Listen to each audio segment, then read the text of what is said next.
Hey, and happy Sunday, everybody. Got the NFL games on. If you know me, you know I am an absolute nut for the Indianapolis Colts, and the game is tied right now. And this was a game we're supposed to win and supposed to be easy. So it is a tie game in the third quarter. And on the weekends, anyway, we just do a quick check-in. So I hope everybody is doing great. Really good weekend. If you are in the South, I just saw about another storm heading that way. So hoping for the best for everybody down there. So hope everybody's doing great. Hey, yes, of course, Scott, you got that right. Go Colts. It's a tie game, missed field goal. Oh gosh, they're killing me. It's crazy. So good to see you. I'm glad you're here.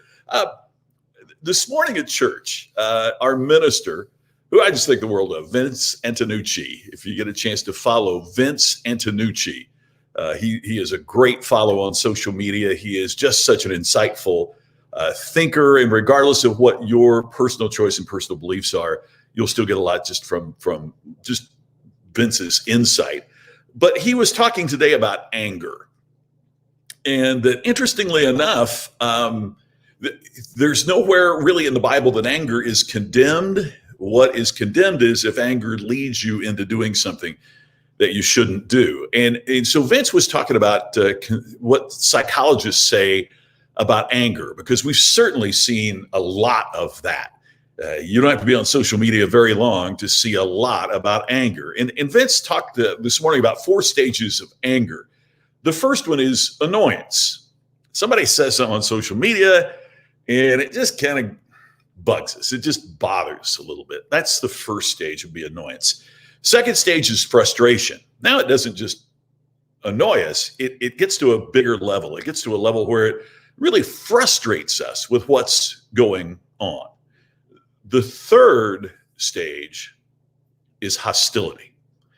And while we might keep annoyance to ourselves or just kind of let folks know we might be a little bit annoyed, and frustration would build a little bit. Now notice when we get to hostility, that now we're expressing it, right? Now we're being openly hostile, or through our actions, we're displaying hostility. So we're talking about the 4 stages of anger. So it's annoyance, frustration, hostility. Now we get to the fourth one. And the fourth one is rage.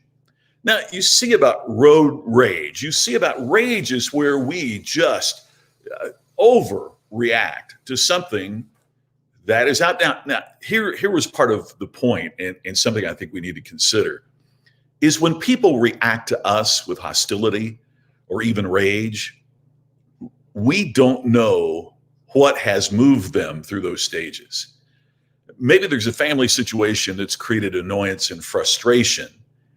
And so their dealings with us is kind of the straw that breaks the camel's back and sends them to a higher level of hostility or rage. It's not necessarily that situation has created that hostility and rage. And I think we see this in society now, where people with certain situations are overreacting and showing rage, or certainly showing hostility at situations that really should be frustrating, perhaps.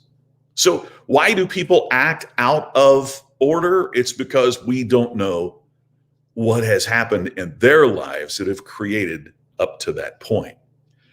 The point with all this is, whether it's in your personal life or in your professional life, or the way that customers or colleagues react to you, we don't know where they are. We don't know what they have been dealing with. And therefore, what we've got to try to understand is that the reactions that we get from customers, from colleagues, from family members, the best analogy is it's like an iceberg, right? We see what's above the surface because that's what they're displaying to us. We don't see what's below the surface.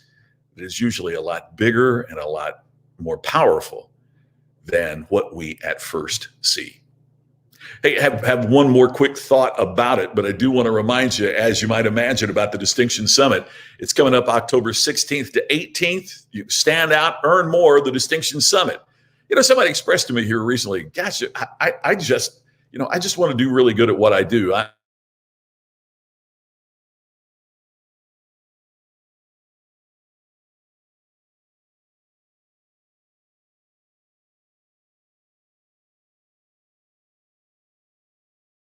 My internet dropped out there for a second. That's not a bad goal. I mean, we all want to be effective. We all want to be efficient. We all want to be accomplished.